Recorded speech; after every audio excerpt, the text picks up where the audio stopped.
there, Anna here with another tidbit for you. This time I'm talking to you about accommodations.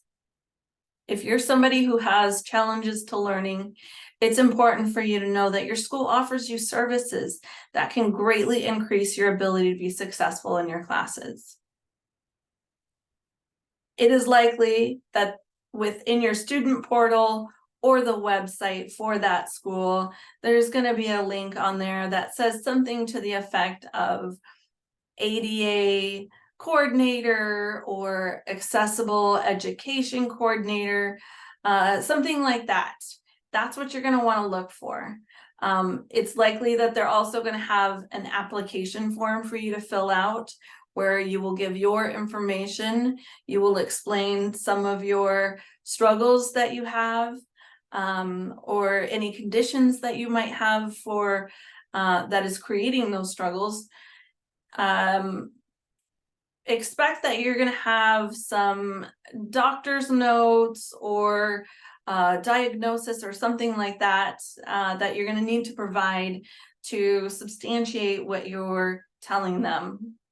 And then of course you could also expect that you're going to end up having like an intake interview or something to that effect where you and the coordinator go over the information that is provided there and talk about what are the best accommodations to help you with your classes. So accommodations can look like many different things and are dependent on what that person has that they're struggling with. So for instance, somebody who is blind, instead of having regular textbooks, an accommodation might be that they are textbooks that are converted over to speech, or that they are provided in Braille. That can be an accommodation. If students have some memory issues, an accommodation that could be assigned for that student could be that they are allowed to voice record the lectures so that they can kind of revisit that stuff later.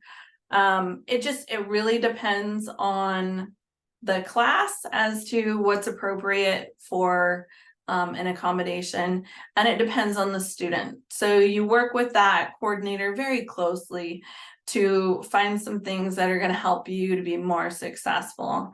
Another common one that I see is students who have test anxiety. Rather than taking a test in class, they will have it taken to the testing center so that they can test in a quiet place, and may also have 1.5 times the amount of what they can take that test in. So if it's an hour limited test, then that student may be given 1.5 hours. So just highly dependent on the struggles and challenges that the student is facing as to what sort of accommodations are assigned to them. The student does also have to become sort of a self-advocate and make sure that the instructors are aware that they have these accommodations in place, and the instructors will work with that student to make sure that those accommodations are followed.